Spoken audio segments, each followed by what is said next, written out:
silly hats. Whose idea was this anyways? No idea. Hi, Alison. Hi, Maddie. Oh, for the last time this season. I know. But we're talking about like a month, right? Yeah, not even. Everybody diddly doing today. How's everybody diddly doing? We did dress for the occasion. Thank you for noticing. Yes. Hello. This is the final episode of ADHd20 Season 2, Electric Boogaloo. Yeah. It's one more episode than we did in Season 1, so we decided that would be a good place and way to end it. And we decided to end it with you, some of our best friends, our patrons, tuning in live, and it's so good to have you here. Matt, in true form, did moments before we kick off say, do we have an outline? Has anybody seen an outline? Looking high and low for an outline. In the truest form. Yeah. We didn't have one, but that's okay. We don't usually have one for this show. I mean, that's not true. Sometimes we usually have one. We just usually don't pay it any attention. Spilling all the tea on ADHd20 today. So we thought that today would be a little bit of a retrospective, looking back fondly on our first and second years as podcast co-hosts. I know. And I know. It's been amazing. Yeah. This, for those of you who don't know, this is a podcast called ADHd20 that finds the intersection between ADHD and TTRPGs. That's right. That's what this is. But if you do not have ADHD or you do not play TTRPGs, you're still welcome. Thank you for being here. Yeah, well, yeah. It's great to have you. It's really great to have you. You know, not to out anybody, but several people in the comments over the course of this season and some of last have shared with us that maybe they do have ADHD and just didn't know it until they heard the two of us talking about. Yeah, it's okay. So here's one thing that's I'm sure annoying to every single one of our friends, family, is that in the last 2 years, we have been diagnosing people nonstop, and we are not qualified to do so. But everything now fits into these amazing personal discoveries that you and I have in this podcast. Everything. Like, now I think that my wife has ADHD. We think my brother has ADHD and all other things. Everybody that has joined us on Discord now has ADHD. I have autism. Or you am have autistic. Autism. Yeah. So it just gets better and better and better. It's like, no, you know, but to be fair, I think the other thing that we've discovered is that there's no such thing as neurotypical. Not at all. So I'm so glad to be, you know, let's go ahead and make our way into like the clapbacks and callbacks of the season. Callback number 1 was the episode we did surrounding Are We a Cult? I mean, I was pretty emphatically no back then, but a mere, what was that, like 4 or 5 months ago? And I'm now, I think we might have accidentally started a cult, Matt, and I'm okay with it. I mean, is it, again, cults have a leader, and that leader may or may not be sinister. So I don't think we're the leaders of... Says the man lit up red. For the holidays. For morale. Demons. Well, I'll tell you this. We are the holliest, jolliest, jingliest, jangliest demons. We are. If that's exact. Charismatic. Thank you. Not sinister. Charismatic leader. Thank you, Jax. Oh yeah, I learned something new. Recently. All the kids are saying it. They're like, she got Riz. Riz, yes. They got Riz. And of course, I love that because, you know, charisma. They got charisma. What is your charisma score? You're a nat 20. You're a natch 20 Riz. Yeah, so this is how we start the show normally. We just kind of laugh at each other, and then we're like, oh, we'll always edit that out. And of course, we never edit any of it out. There's a lot of singing, a lot of hunting for windows on your screen. Speaking of hunting for windows, we didn't put this on the agenda. But shall we roll for one final time this season? How many times am I going to do that today on the ADHD 100 table? I think it's your turn to roll. Go. Okay, good. Turn. So that means it's your turn to read. Yeah. And I got it pulled up. Also, the D100 table might be one of my favorite facets of ADHD20. Yep. And we give Fitz most of the credit for our sweet D100. I helped like that much, but all the good questions came from our lore keeper Fitz. They're really great. Really, really great. Okay. Today's number is 49. 49. And we, you know what? We have asked the one below and above, but not this one. Oh, dang. Okay, great. What is something that you can now attribute to your ADHD that you simply thought was a strange quirk before your diagnosis? Oh my gosh. Let's see. I'm just going to go look at past episode topics. What was the one that was really masking? I did not factor in masking. Okay. I didn't even factor in over-explaining or catastrophizing, to be honest. Those are three major things. How about you? So I'll go big and small. Like my big kind of macro one is the fact that I will not walk into a restaurant without knowing like where people are waiting inside, or I'll just wait in my car for my friends to get there to go in with them. Yeah, that's my big one. Once I got diagnosed, I was like, oh, that makes so much sense. My small one, it was actually a topic that took off in our Discord this week, being very particular about flatware. There are very specific types of forks and spoons that I want to use. Oh, yeah. Dude. Are you serious right now? I'm so serious right now.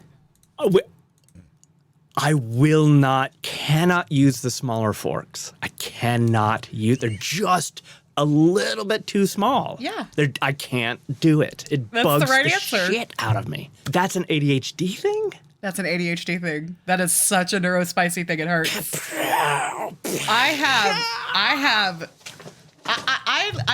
I'm usually a bigger fork girl than smaller fork, but I don't get bent out of shape over it. My dad gets bent out of shape if I offer him the wrong fork. But y'all, the love I have for a soup spoon over a regular spoon. Hells yes. Give me a good circular round bowl of my spoon over, kind of the elongated oval one any day. I swear it makes a difference in the taste. And I will eat non-soup things with a soup spoon just because the soup spoon is so superior. We're going to spend this whole episode talking about flatware. Flatware. Okay, that's fine. Dude, I just feel so seen. Well, it's been a great season. Thanks everybody for tuning in. We love you. It has been a great. Thank you, everybody. Bye.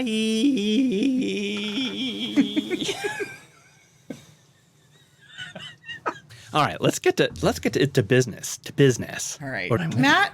If you have like a favorite, we'll sprinkle in like our favorite memories and biggest aha moments and things like that. So if you have one at any time, do the ADHD impulsive thing and just shout it out. Okay. But in the meantime, I kind of pulled our Discord for some of their favorite moments. Yeah, I wanted to touch on some of my favorite memories of the year. So one of my very favorite, I know we kind of last year's recap was kind of, oh my gosh, I can't believe we recorded and edited and published 18 episodes. We were stunned, and it really started as a lark. The whole thing started as a lark. So this year, I am super freaky grateful to ADHD20 for becoming the cornerstone of what is now the pocket dimension, which includes my brother Evan and, of course, Fitz, and now an ever-growing community of people in Discord and beyond. And so I love that ADHD20 is a very specific thing. It's still a very niche-tastic thing, but it allowed us to talk to people like Dale Critchley, the accessibility D&D mechanics gentleman who is doing amazing work, and of course our friend Sarah Mobley, and then Alan Bjorkgren, the dungeon coach, came on ADHd20, and he was very confused because he had met us. We didn't, we kind of talked about ADHD a little bit, and then but he was like, Bivens Brothers, what's happening? And so we were kind of inspired to come up with the pocket dimension. And so it's so nice to be able to count this podcast as the thing that started it all. We touched on some amazing things this year. Yep. The concept of dopamining, which is a big thing for both of us. Yep. The ADHD tax, which is it's amazing because that was one of the earlier episodes this year, and more and more and more I see these taxes. Yep. Once I did my taxes, and then more and more like, oh man. I loved everything that you've mentioned so far. Obviously, I'm very obsessed with our community. Everybody here chatting away with us right now. One of my favorite standout moments from the season was the time that you and I got to process some beef in real time. Yeah, you really did enjoy that. I did. That time I called Matt to the principal's office and scared him. But for murdering you, yeah. For murdering me. I wonder what that would have looked like without this. Like, would we have ever talked about that if we didn't have this show and if it hadn't been so applicable to like what was going on? Yeah.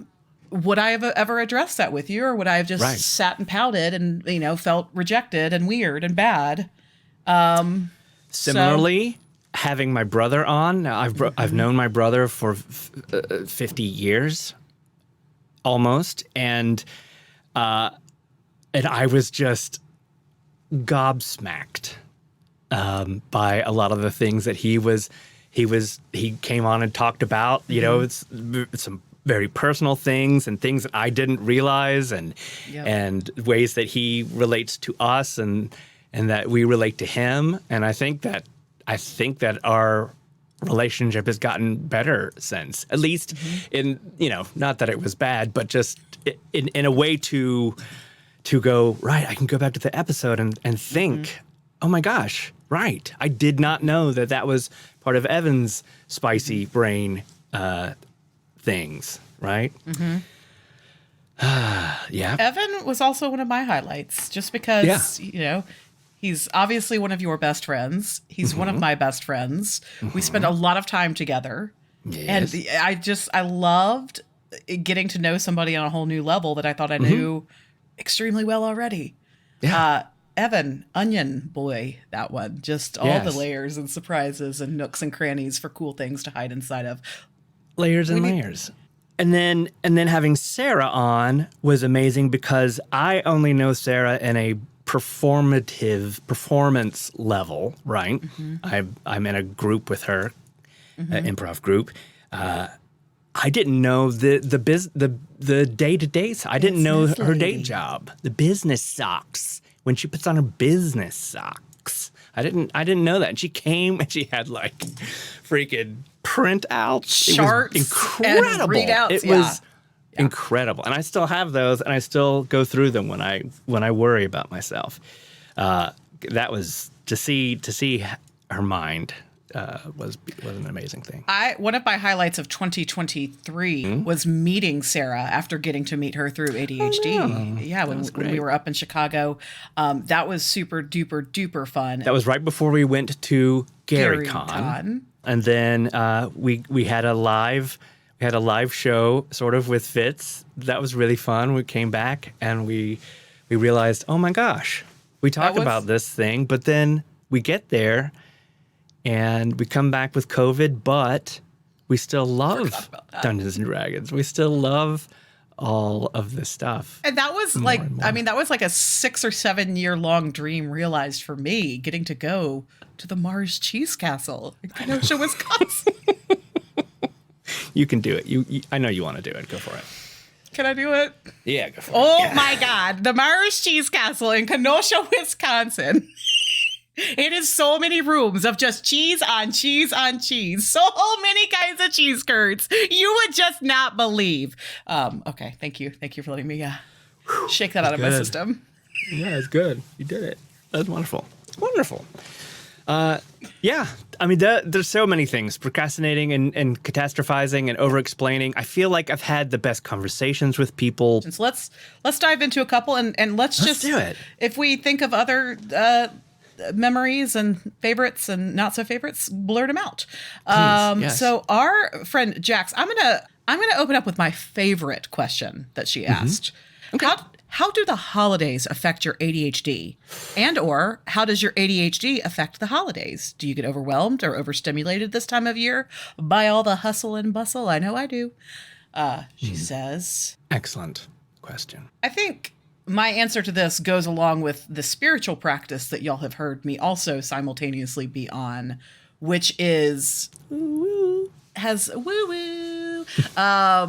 been all about creating healthy boundaries in my life and recognizing what relationships and people and things I do are serving me and letting the ones that are not, kind of float to the wayside. So this year for the holidays, I'm not going home to Birmingham, Alabama. I am still getting to see my family because I do love my family. So let's get clear about that. I am not throwing anybody under the bus and saying my family no longer serves me. But all that travel was overstimulating to me in a time, in a year that I've been very busy and I've had a lot going on, and I did not take nearly enough long rests this year, y'all. I just pedal to the metal all year long, and I'm not sorry about it because I had a whole lot of fun.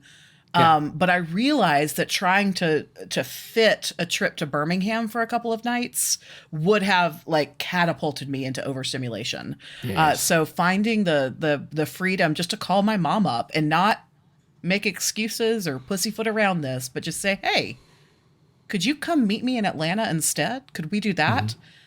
So that way I can actually have a relaxing holiday that looks like what I want it to look like instead of what someone else's expectation of Christmas should be. I just think that feels really good. And I don't think in years past I would have recognized I need that and then been able to verbalize my desire for that. So I 100% agree that you wouldn't. I will say that the breaks that you did take this year, they did not seem like long rests.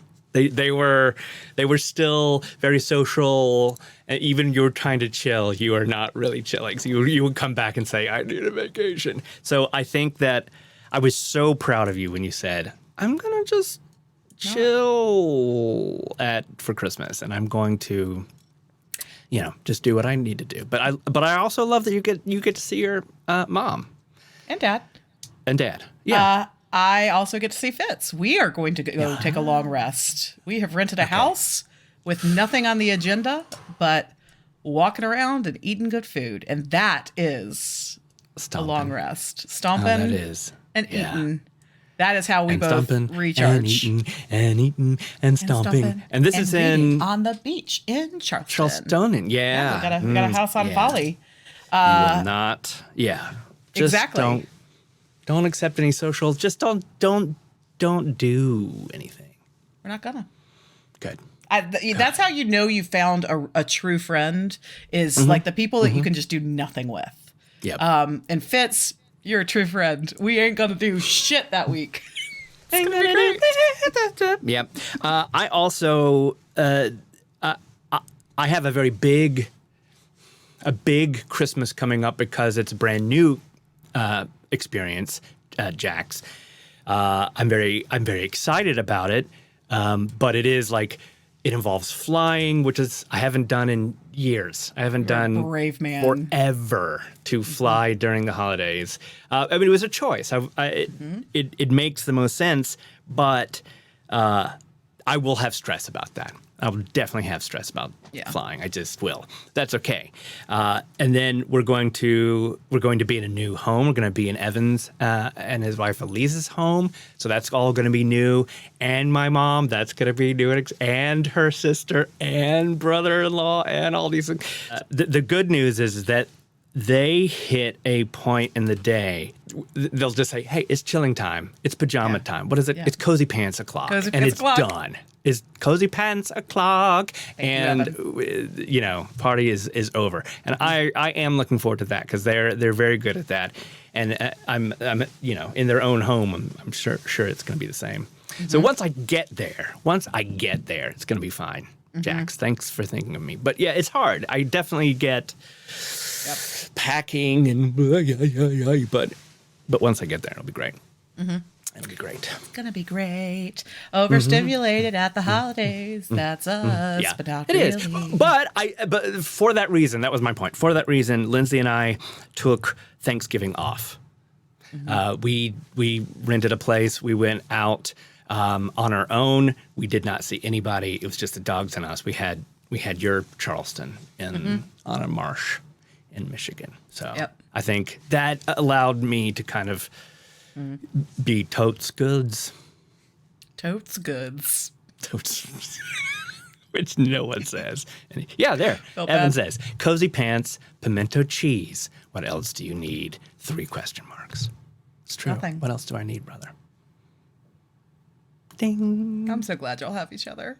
I know, And that me we too. have both of you. Me too. Fitz, add pimento cheese to the shopping list for our weeklies. That's my... Okay, what else?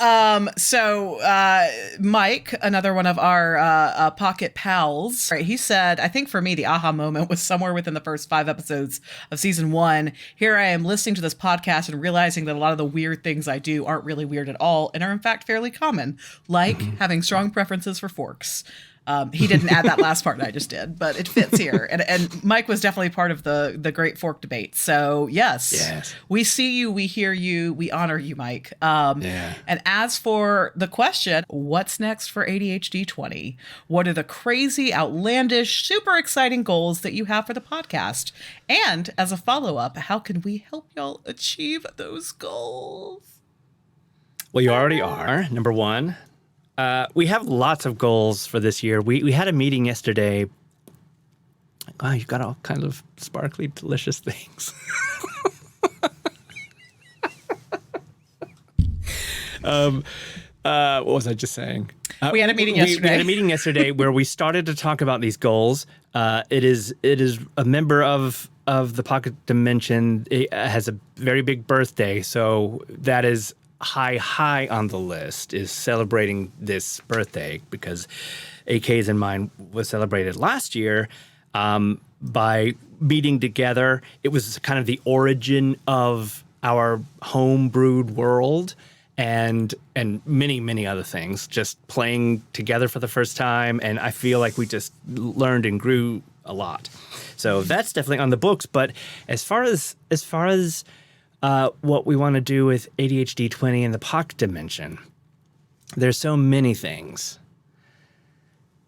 There's so many things. I still have I have a short list of people that I really want to get on the podcast, and I was serious when I said before. I think that it the more that we go out there, the more cons we go out, the more people we meet, the more dungeon coaches we meet. We're going to find those connections. So I don't want to give up on that. And it really just kind of like, go to these things, meet these people. They're all so amazing. So I would love to hear. Yeah.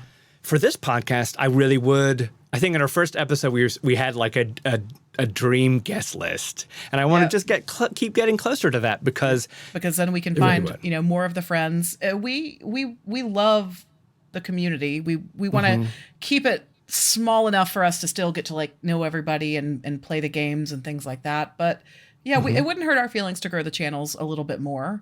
We have room. We have room in our hearts and minds, and at our fingertips for a few more friends. We do, and it's funny because I would like to know whether self-promotion or the difficulty in self-promotion is some kind of neurospicy trait, because it is,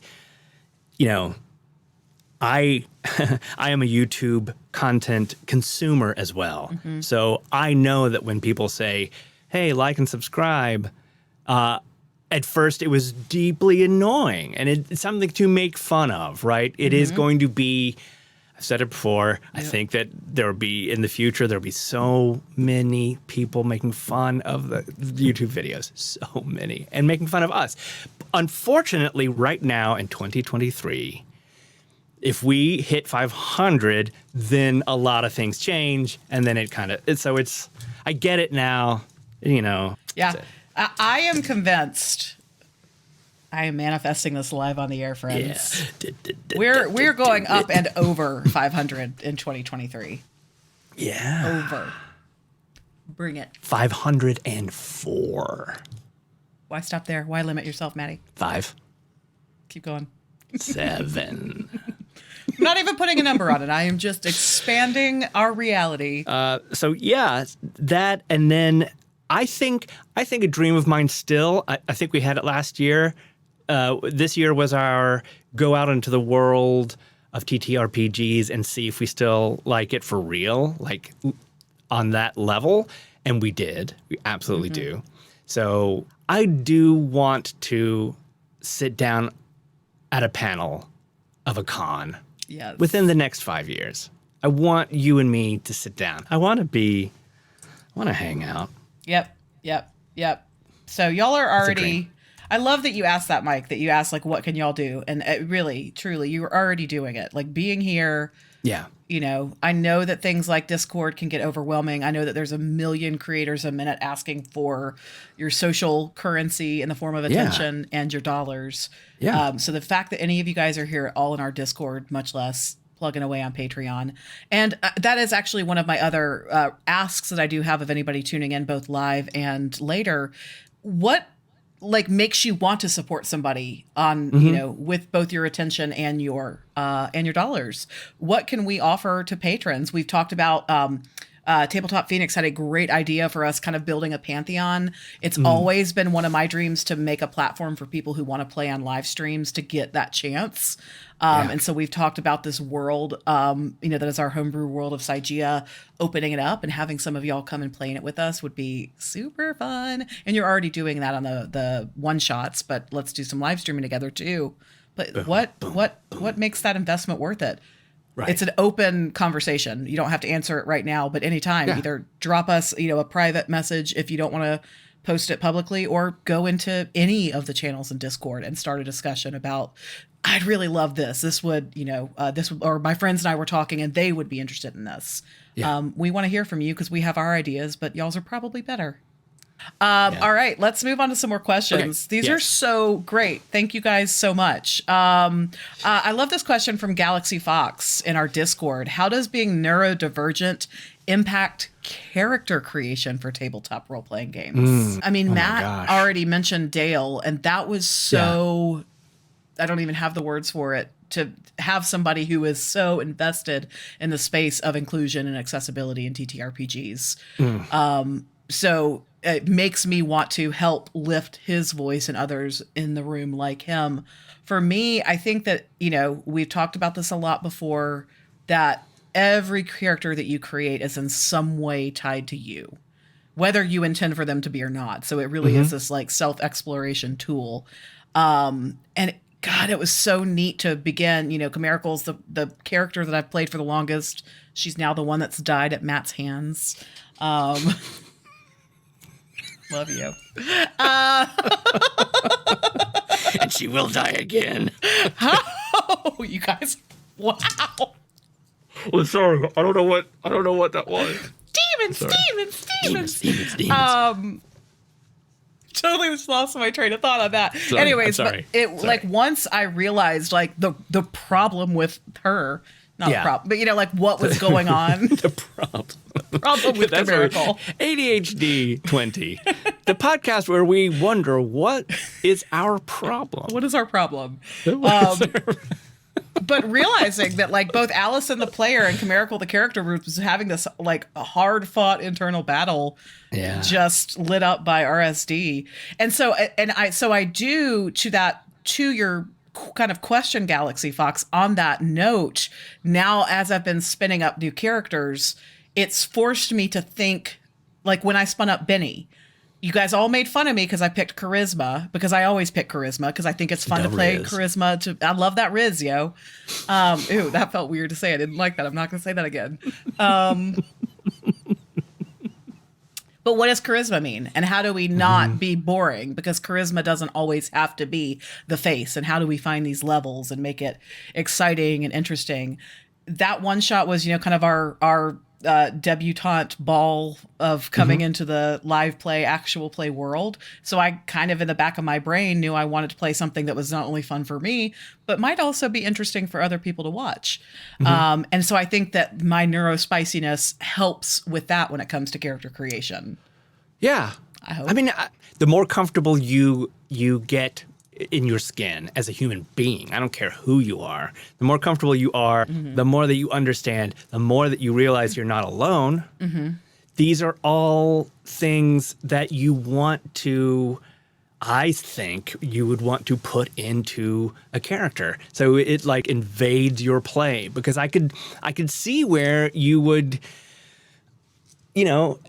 if you have a feeling of disappointment in yourself or shame, you could use role play to try to get away from that. But I don't know. I feel like it was a really fun episode this year to talk about Chimerical and go, oh my gosh, not realizing some of these things that we do and we live with are already in. Yep. Them. I mean, I think any character I've ever created, they just have to have ADHD. There's no, because I don't know any better. I don't know what else to do. And I love that. And this podcast has helped with that. So that's what I think. So Fitz question number 1. I love this one, Matt. Where do you find the line between an ADHDism trait to accept and accommodate with a badge of pride and a trait that you attempt to change or mask intentionally? Dang. Where do you find the line? So answering the first part of that question, I don't find the line. There are things that I am absolutely proud about and like, nope, that's how I am, take it or leave it. And then there are absolutely things. So not forcing myself to treat everything on an equal plane, I guess would be the first part of that answer. I will share, since I just said that I don't have a line, the thing I still wish I could change. There's 2. One I'm actively working on, one will probably never change. The one I'm actively working on.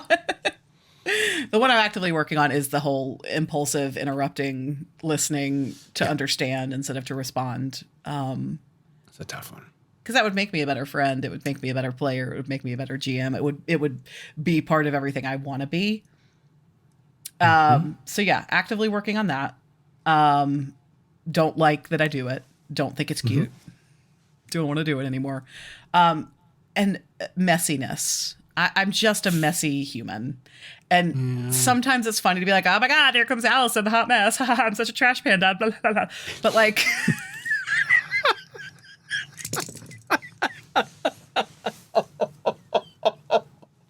Oh my God. Is that what you say? Oh my God. Or is that what your friends say? No, that's definitely the internal monologue. Trash pandemonium, baby. Yeah, I don't like that. I don't like that, like, when people come over to and all of my friends are like, Alison, stop apologizing. Like, we know you. Like, the jig's up, baby. Like, but I still feel the need. Like, if you and Lindsay were going to come visit me, 2 people that I love, that I know love me, I would, like, turn myself inside out with fear of, like, Matt and Lindsay are going to walk into my house and see how messy it is and turn around and walk out. Yeah.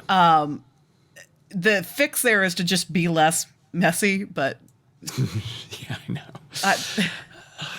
I'm the same. I really am. I get it. I really do. I get it. It's hard. It is pandemonium sometimes. Yes. But trash pandemonium. I love your answer. Is that your final answer? That's my final answer.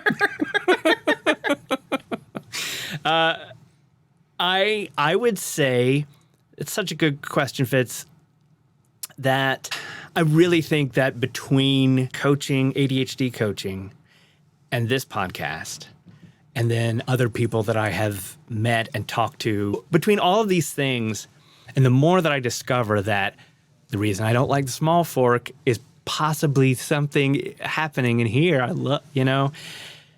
The masking parts I work the hardest on because I realize they can hurt other people, right? Or they annoy or make other people's lives more difficult or whatever. So yes, I can easily say, oh, well, I have ADHD, right? Like, but I think the trick there is to say, I do have this, so this is going to happen, so you're okay. That's okay, because you can't stop it. However, how can I be even more aware of where I am and who I'm with, and not mask, like find that actual line, and ride that line and say, this is why it's happening, but I want to make this an easier experience for people I'm around too. Yeah. Right? For myself and for them. Yeah. Right? So that's a big thing. And then the thing that I really, really, really, really would love to work on this year for real is just my inability to voice the things that happen in my head as succinctly as they are in here. As I would like to finish sentences more. The difficulty is that in my head, I've already finished that sentence and I'm on to the next one. Yep. And I think that's okay with people around people who love me. I don't love it when I'm a game master and it's happening. Yeah. That's where I really, really want to work on it, right? Yeah. I want to be more focused. I want to find the ability to say what I mean and say it clearly. And so, breaking down the sentences in my head in a slower fashion and forcing myself to kind of make sure that everyone around me understands what I'm saying. That's what I want. Yeah. Great question. Well, and I love that you touched on the first part of Fitz's question, which is where do you find the line? And I think that delineation, like, it's fine if I'm out here, like, screwing myself over. I don't want this to hurt other people. I don't want this to have a negative effect on my, and that's the thing about growth, right? Is that it's, on one hand, boundaries are good. This is, I am how I am. I is what I is. But if that's your answer for everything, and you're like, sorry, deal with it. Yeah. I'm just a saucy, bossy lady. Right. It's okay to be an ass kicker in certain ways, but like maybe you could soften some edges here and there. And you don't want people to make you feel like you need to apologize for yourself if you don't believe that either. Yeah. That's not it. But yes, we know those people who are like, hang on, I'll just deal with it. This is who I am. Blah, blah, blah. I don't know why they always have a bobblehead, but they usually have a bobblehead. And so I think that's great to know yourself, but also, there are other people. Put yourself into other people's shoes. It is tough, but for some people who have not thought about this the way that we have, because I'm not saying they're wrong. I'm saying that I don't share that. Yeah. I don't share that belief. Yes. It could be correct for you. It's not correct for me. Yeah. So believe it or not. Yeah. I know it's hard. It is hard to believe. Yeah. It is so hard to believe, but I do not feel the same way. Yeah. I just don't. Yeah. I don't know, Yeah, so that's insert that's tough. Real Housewives meme here. That's my opinion. Sorry. Sometimes I like to be a walking meme. Take it. There are very few things that are black and white in this world, and it's like right, wrong, one answer. It's fine. Yeah, I know. You're right. That I can think one thing and you can think it. Oh wow. I like it. Now we're just openly laughing at each other about everything. We are. Yes. Okay. Fitz's final question, which I really liked and would be a good ending punctuation mark. What was your favorite one shot or even just a regular game session this year? What about it stood out above all the rest? I think we each get 2 answers. One is a DM and one is a player. Play for real. It's my podcast, and I'm making up the rules. Thank you for having me on your podcast, by the way. I don't tell you that enough. Thank you so much. Yeah, thank you for having me on your podcast. Yeah, of course. Okay, so go. What are your 2 answers? Okay, so as a DM, my kind of turning point this year, because I had done very little DMing coming into 2023 and didn't actually like it all that much. Or so I thought, and you have all changed my opinion about it. I did learn, and I had this realization and verbalized it for the first time just a week or so ago. I just think I'm more of a one-shot DM. I kept trying to fill these campaign-sized holes as a DM, and it just kept not feeling good in my body. And once I realized, I just am a one-shot girly, everything kind of clicked for me. But I think the very first one-shot session that, I had I felt like I got it.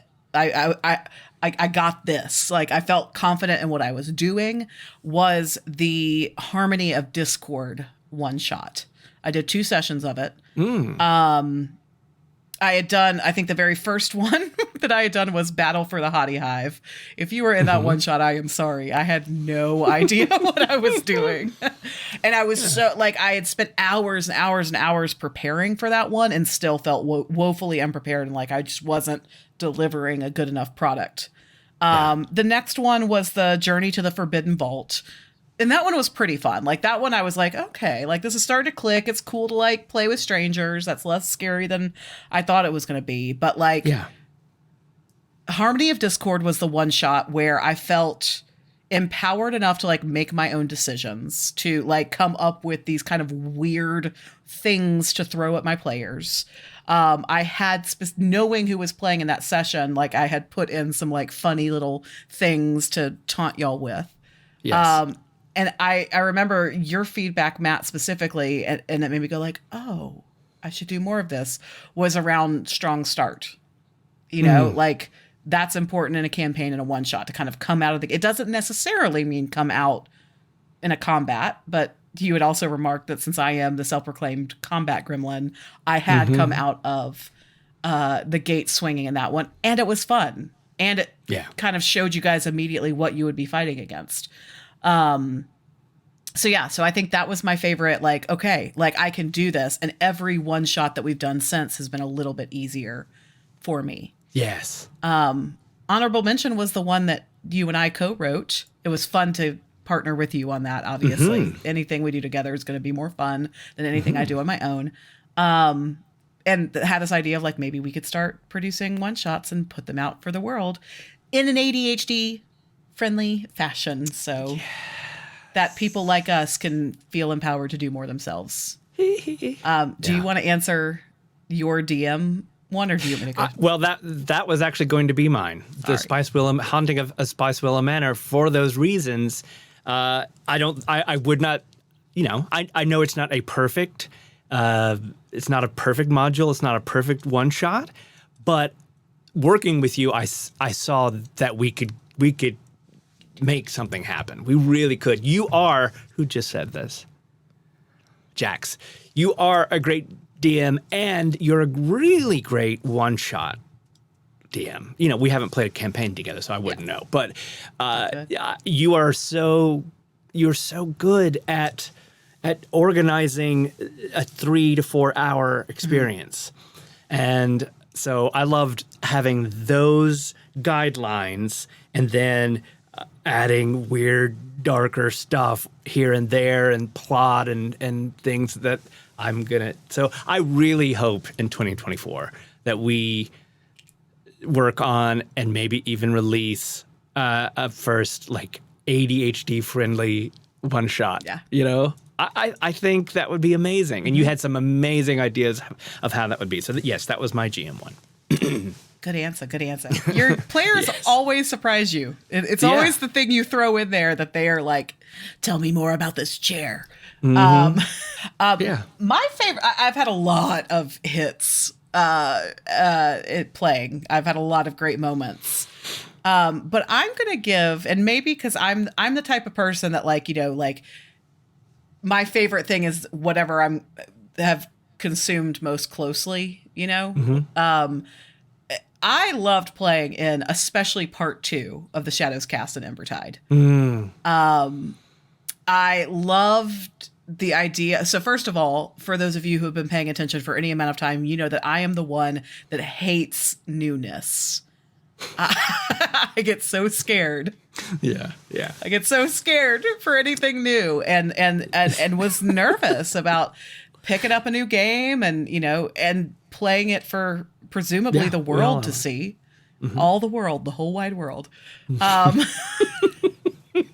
And we wanted to do DC20 and Coach justice. We also, it was, like our first time really getting to show off our world in a more public way.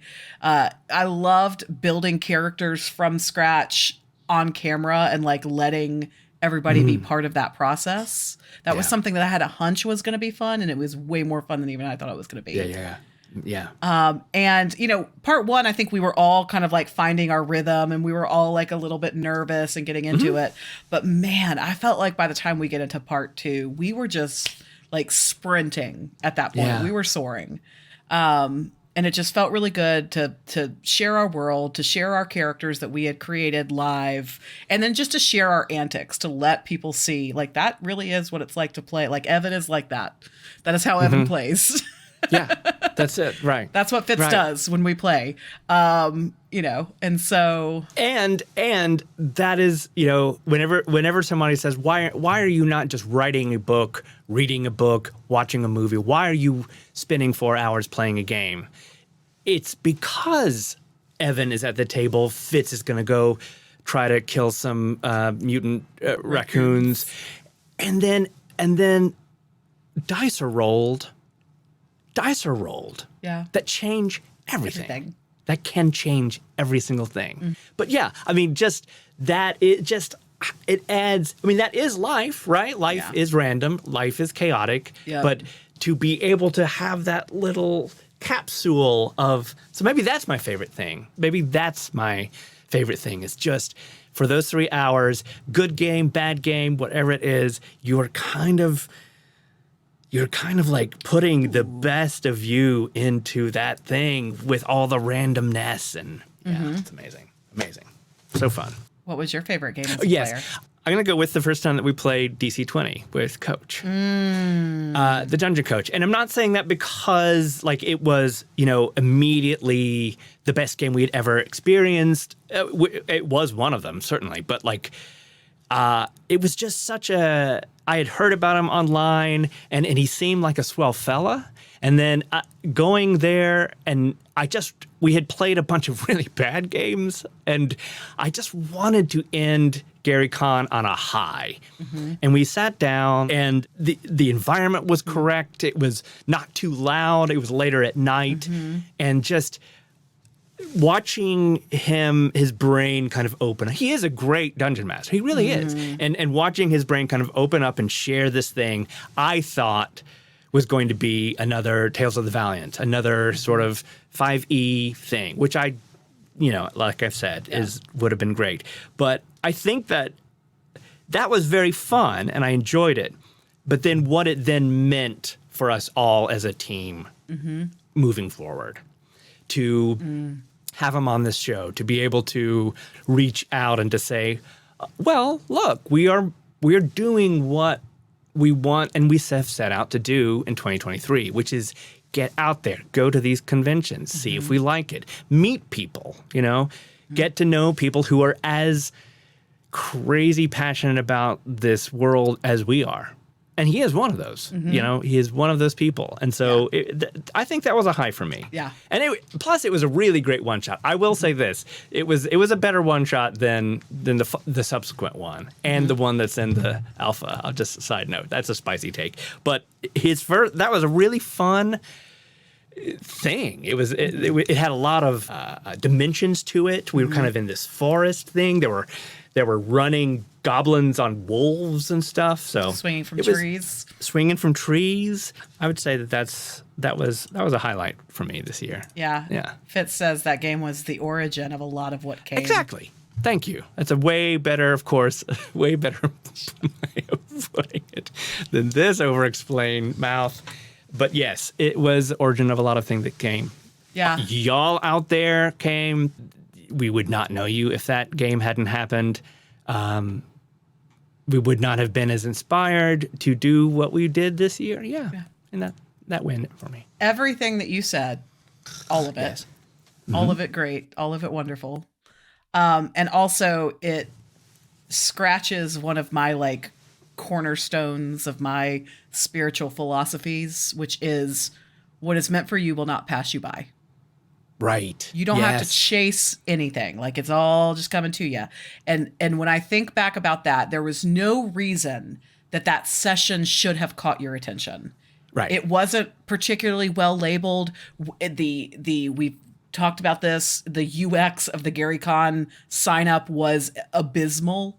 Mm-hmm. And how on earth you managed to both see that it was happening. Yeah. I saw your wheels turning because you and Fitz and I were all on Zoom trying to make this happen. Right. And there was space and we were able just to slide right in when everything else was such a like heated grab to get seats at any given table. Yeah. Proves to me like we are moving in the direction that we are supposed to be moving in. Yeah. We were always supposed to meet Coach. We were always supposed to meet our new friends here. We were always supposed to do this weird shit together. Yeah. And to exactly what you and Fitz just said, it was the origin of kind of like what was to come after that really shaped the rest of the year. Yeah. For me/us. So let's keep it up. Okay. Do you want to come on my podcast some more next year? Yeah. May I co-host this podcast with you next year a couple of times, maybe? Maybe all of the time. Oh. I'll have to check my calendar, dude. I'm a very busy person. You are. Oh, yeah. Very busy and important. Yeah. I just want more. I mean, I truly, last year was, and the last year's podcast, the farewell was like all these things we wanted to do. I just want more of what we did this year. Bigger and more, and I think there's room. I think we have room in our hearts, and I think we have room in our schedules. We'll make room for it, and we'll. So yeah, I want to meet more people like y'all. Well, and that's the thing. Like going back to the question about like how can y'all help? Like this would be the goal, that this becomes our focus. Like, one thing that made me sad is I was looking back through Patreon and realizing like we just haven't had the capacity to do like a blooper reel lately or morning announcements. Like we want to get back to doing more of that stuff, but sometimes like we got to actually do client work and stuff like that too.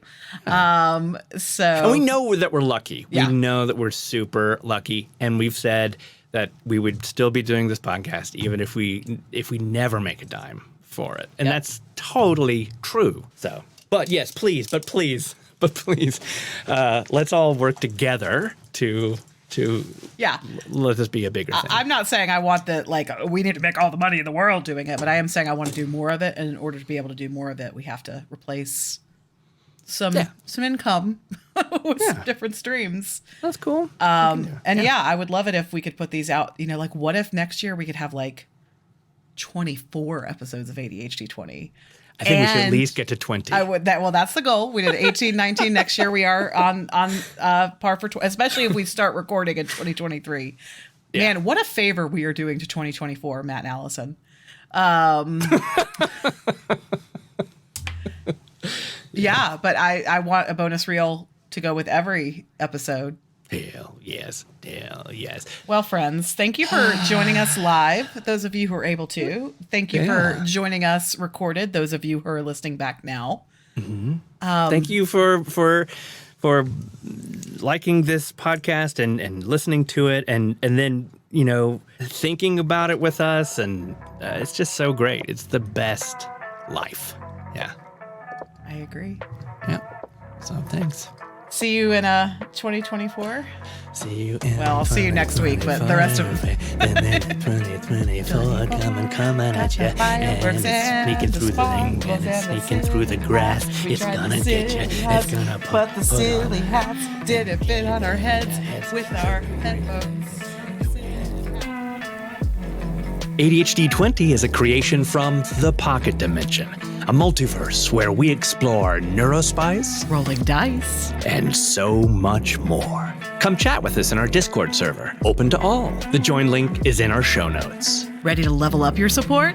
Check out the Pocket Dimensions Patreon, where you can get access to bonus content, be the first to hear new episodes, and even play TTRPGs with us and our friends. The best way you can help us, though, is just to share the gift of ADHd20 with the people that you think will like it. We love that you're here. Thank you for entering the Pocket Dimension.